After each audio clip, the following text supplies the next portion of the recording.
nothing but the dog in me. That's why I must die, chase the cat.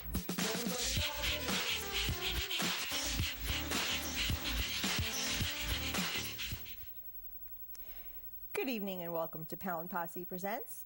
I was a big girl tonight and didn't need any help hitting the record button. Aren't you proud of me, Zach? So proud.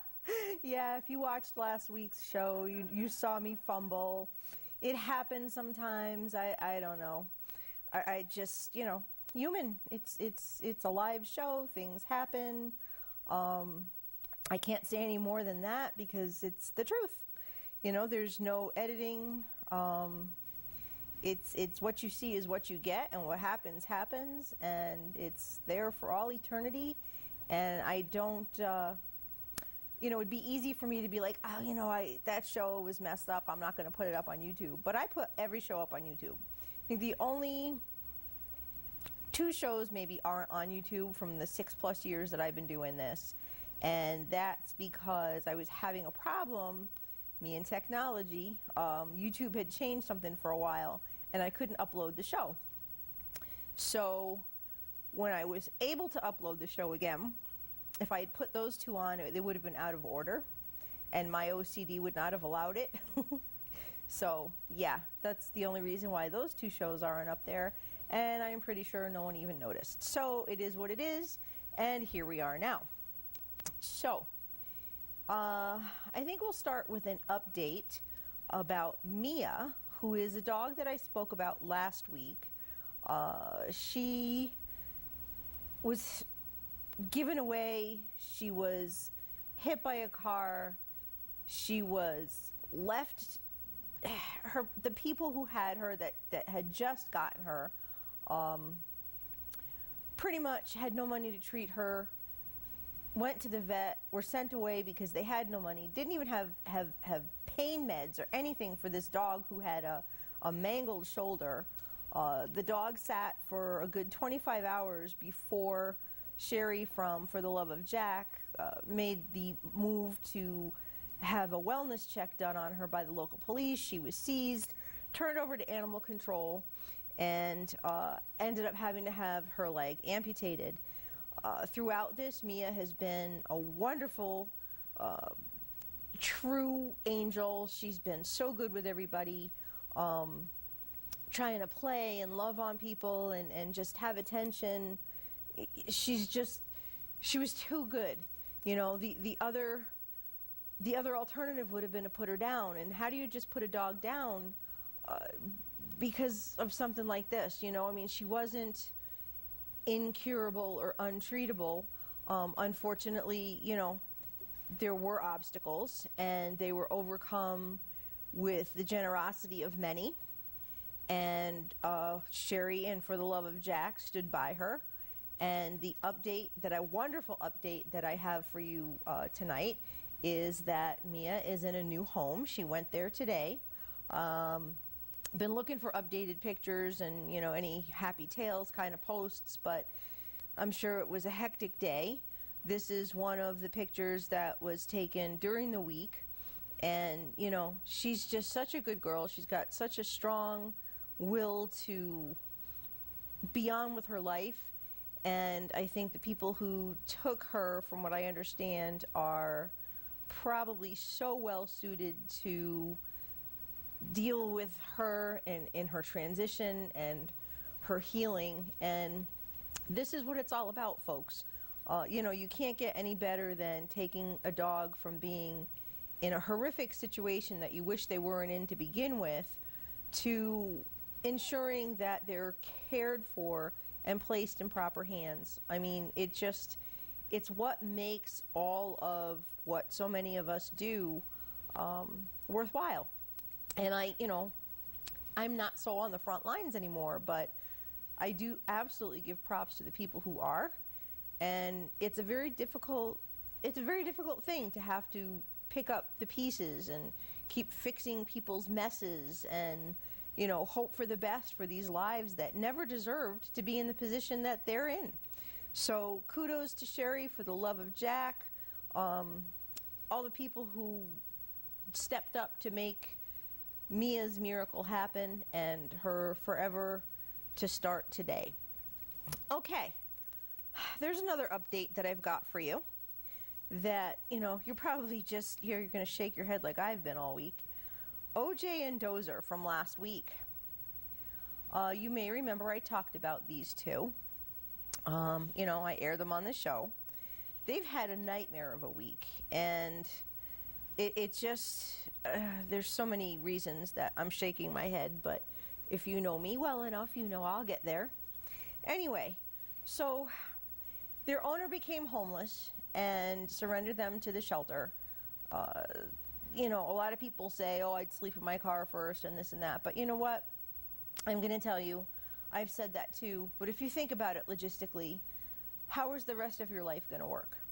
What are you going to do with your dogs when you have to go to work? Because just because you've become homeless does not mean that you are jobless or that you don't have, other responsibilities. It's not fair to the dog.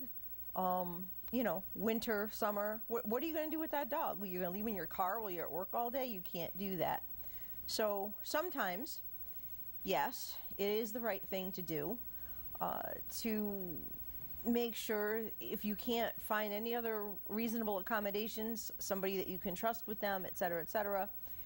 I get it. Sometimes you give them up so that you can do the best that you can for yourself, because being homeless is no joke. So anyway, here we are. They are a very bonded pair. The little guy, OJ, is blind, and he follows Dozer around. That's his seeing eye dog, basically. He can get around very well when he's got Dozer to lead him. They're a team. They're inseparable. The caveat for their adoption was they could not be separated. Okay.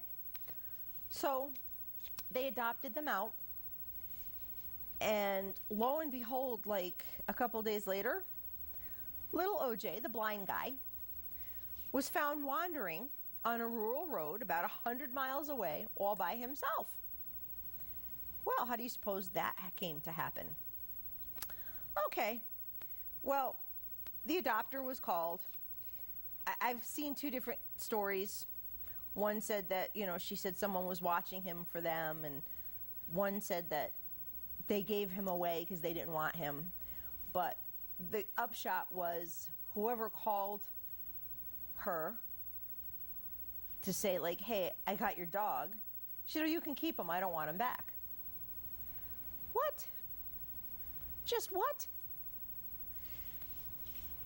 Okay. There are so many problems with that.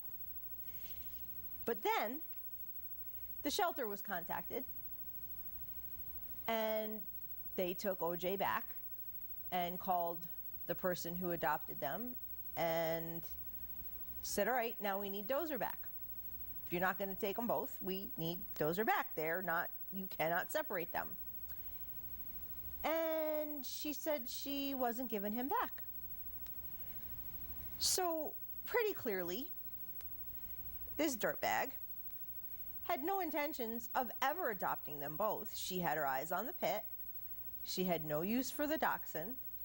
And she pulled a really evil stunt.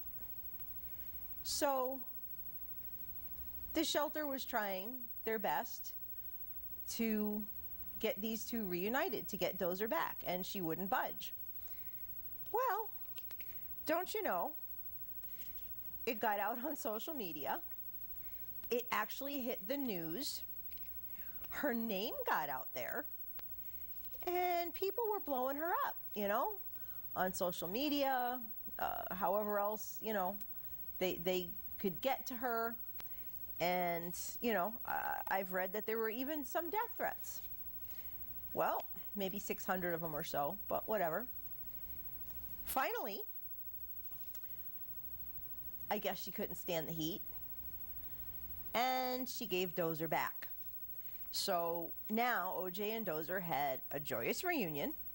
They are back at the Richmond ACC in Virginia, and the shelter has basically put adopting them on hold for now. Don't know what their plan for them is. Perhaps maybe they're going to try to put them in a rescue. make sure that they're okay after whatever it was. I mean, who knows? How do you think that little blind guy must have felt 100 miles away? You know she dumped him. What did she think was going to happen to him? How do you just dump a blind dog on a rural road out like in the middle of nowhere and sleep with yourself at night? I just, how do you do that? Now, can you imagine the person who felt like the best thing to do for them was to give them up? Probably got wind of this. How do you imagine that person feels? You know, I just, but how terrified do you think OJ was to be out in the middle? Like, it just, I can't even begin to fathom how these dogs must have felt. Just even from the pit Dozer's perspective of seeing his little buddy being taken away from him and then not having him, you know, I mean, they're bonded for a reason. They understand each other. They know each other's situation. Do you think that, seriously, I mean, and I don't think I'm crazy, do you think that Dozer wasn't worried about him? That he wasn't, you know, unsettled and concerned? How do you do that to two dogs? You know, you didn't just try to screw one over. You basically tried to screw two over. And I'm so glad that they got these two reunited, and, you know, whatever their plan for them is now, I hope it's more well thought out. But, you know, even though I've seen all the comments, and it's true, you know, shelters should screen very thoroughly, but how would you ever have been able to foresee this one? You know, you don't know what people's intentions are, which is the scary part. You know, so yeah, while shelters definitely need to step up their game, some of them, where, you know, there are some that are very thorough, and, you know, the adoptions are good ones and they stick. You know, people can look good on paper and pretend to be just what you need them to be, just to get by and get what they want. And I'll take the camera back. It's a scary thought. You know, you can have all the basic references and, you know, just be top notch on paper. But if you're twisted in your brain, that's not necessarily going to come through. It's easy enough to fool people who do this basically for a living, people who do this all the time. So it makes me just feel the need to bring it home. You know, if pros can get fooled, how do people think they're going to safely place their own pets without the help of a shelter or a rescue, going out on Craigslist? You know, how do you think you're qualified to screen people when the people who are qualified to screen make mistakes, can get fooled? It's just really something that a story like this brings home. You know, think of Puppy Doe. That dog went out on Craigslist, and look what happened. You know, think it through before you surrender a pet, before you make an adoption. And I'm speaking to, you know, those who are in the rescue world. Just be careful. We all try. It doesn't always work. We do the best we can. But this just was, I can't imagine. I can't imagine someone intending to do that. And, you know, you can try to defend her and say, well, you know, maybe she got home and she didn't realize what she got herself into. No.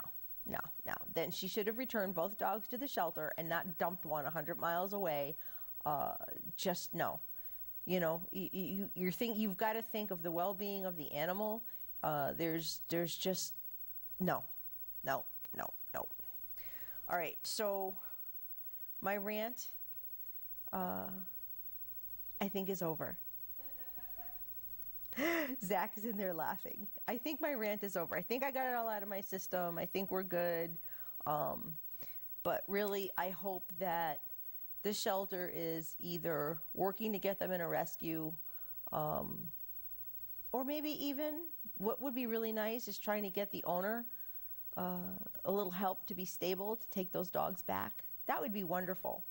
That's always probably the first and best way to help somebody is help them get back up on their feet so they can keep their animals. Sometimes people just go through a rough patch and need a little hand up and, maybe even a hand out, but it's so much better to keep the animals and the people together because they become family. And these are the kind of things that can happen when you surrender your pet. Basically, they're lucky that they didn't end up in a shelter where because they were an owner surrender, they were killed in the first 24 hours, because that happens all the time. And a lot of people are told, if you leave your pet here, we're going to kill it before you hit your car, and the people are okay with it. So I just don't get it. But anyway, okay, I'm starting to rant again, so Zach is in there laughing. No, don't laugh at my rant. All right, so this week, HB 5572 passed the House. And if you remember, that is the bill that our dear friend and co-founder of Desmond's Army talked about. Robin, aka Zilla, whatever you want to call her. She talked about it a few weeks ago when she called into the show. And HB, or House Bill 5572, takes accelerated rehabilitation off the table for animal abusers. So basically, no one gets that slap on the wrist. It's a beautiful thing to see that, Desmond's Law is gaining strength by things like this. It bodes really well.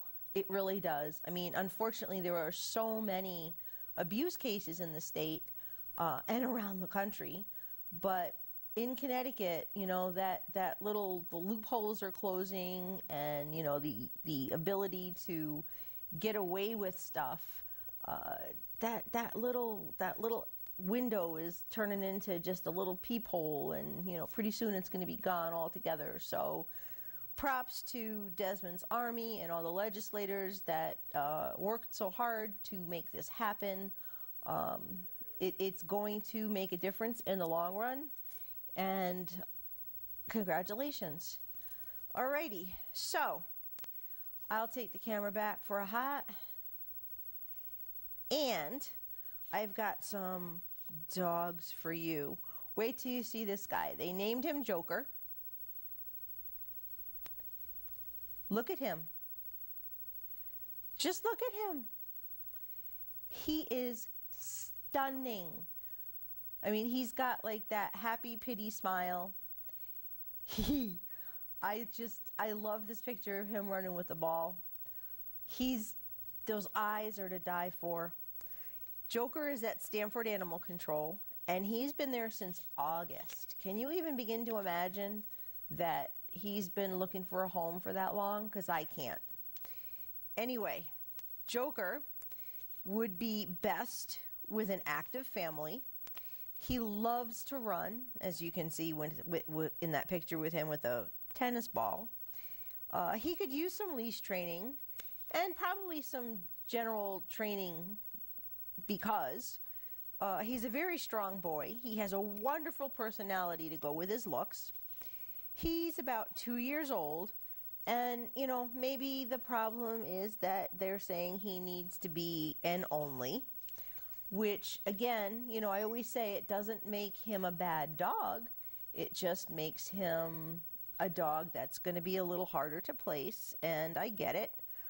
So if you are interested, you can call Stanford Animal Control, 203-977-4437. That's 203-977-4437. Lord, somebody should scoop him up. Look at how gorgeous he is. I can't even, look at that face. Just look at him. I just want to smooch him. Okay, So next up we have Mimi. And this is such a cool picture right here. I really like this. There are some people that have so much talent when it comes to making up these little posters and stuff for trying to get these dogs adopted. And sooner or later, maybe I'll get some skills, but in the meantime, props to those who have them. So anyway, Mimi is a 9-year-old pocket pitty who was dropped off at the shelter in November of 2016. Can you even imagine? She was terrified, but as she got to know people at the shelter and got more comfortable in her surroundings, Mimi became a snuggly, cuddly mush with her friends. She remains wary of strangers, but once she gets to know you, she is your friend for life. She'll only be adopted to someone who is relatively local to the shelter, who can take the time to visit Mimi often and forge a relationship with her prior to taking her home. And, you know, I think that's a very wise move, because if you've got a dog who is afraid, a dog who is unsure, it's always a good thing to give them that chance. You know what I mean? It helps. So the shelter is very smart to try to put that in there for her own well-being. You know, if a dog is a little bit fearful, you really don't want to freak them out and make it so that they fail in a new home, getting used to and adjusting their, you know, not only to the home but to the people. So thankfully they're trying to do the right thing. And so Mimi will reward that patient, kind adopter who will go through the right steps with much love, many kisses, and endless snuggles. She is house trained, crate trained, and she is dog selective, but she likes calm older males, which, you know, well, I'm gonna leave the comments to myself. She does know several commands, and she actually even has her own Facebook page, and it's called Mimi Don't Give Up. And so you can check that out on Facebook, Mimi Don't Give Up. And if you're interested in Mimi, you can call the Town of Hempstead Animal Shelter at 516-785-5220. Once again, that's 516-785-5220. Or you can email adoption@tohmail.org. Once again, that's adoption@tohmail.org. Alrighty, so next dog I have is a real heartbreaker in Waterbury. Look at this little girl. She's just adorable, and she is very scared there. It's a big shelter. It's noisy. Look at that face. I mean, it makes you want to scoop her up and let her know that everything is going to be okay. She's about 7 years old. She's nervous, but she's got plenty of love to give. She just needs a chance to get out of that noisy, crazy place with all those big barking dogs and be made to feel secure. You know, that's all anybody ever really wants, and animals are no exception. So if you are interested, you know, I shared somebody else's post with this, so I don't know what her impound number is, and, you know, God knows she doesn't have a name down there. So if you are interested, I would go down there, 200 Municipal Road in Waterbury, or, you know, you can call and describe her and see if she's still there. The phone number at the Waterbury Pound is 203-574-6909. Once again, that's 203-574-6909. And we also have a little guy in Naugatuck who was just posted today, and there's the face of being terrified, the poor little thing. He's a sad, scared little one, and again, he's at Naugatuck Animal Control. He's had a rough life, they say, and he'll be available after May 4th. I guess they're giving him some time to basically come out of his shell and decompress a little bit. You know, if he's had a rough life, this is a big transition, even though it's probably, and they took a sideways picture and I really didn't do much to fix it. You know, dogs, animals in general, they don't like change, and it's a scary world out there for some of them. And you know, little guys, they break my heart too, because you know, they're so vulnerable being so small. But anyway, if you are interested, you can call after May 4th, and the number is 203-729-4324. Once again, 203-729-4324. Alrighty, last but not least, tomorrow we have the Sweet Pea Dog Walk. And Zach's in there, woo! Zach's actually going to join us this year, which is a beautiful thing. We're going to be meeting Sherry in the morning and heading up to the event in Hubbardston, Mass. We're going to pray that we don't hit the dirt road at least one of our 2 trips in or out, but that's a whole nother story. 3 miles of dirt road's always fun, but it's you know, you gotta get in there somehow, and you know, it'll be worth it to see everybody. Tomorrow is the Sweet Pea founder Dick Clark's birthday, so happy birthday to Mr. Clark, and looking forward to seeing you. Wish you a happy birthday in person. Next Saturday we've got Woofstock, Bikers Against Animal Cruelty. Zach and I will be heading up there after the show. We've just confirmed that tonight. So for all intents and purposes, it's getting to be go time, and you know, event season is in full swing. Look for us out and about. Can't wait to do it. And I'll take the camera back. What do we got for time? Huh? Can I have myself back? Thank you so much. I disappeared. I don't know what happened there for a minute. Although I guess that's probably not the worst thing that can happen, is not to see me on the screen. I don't know.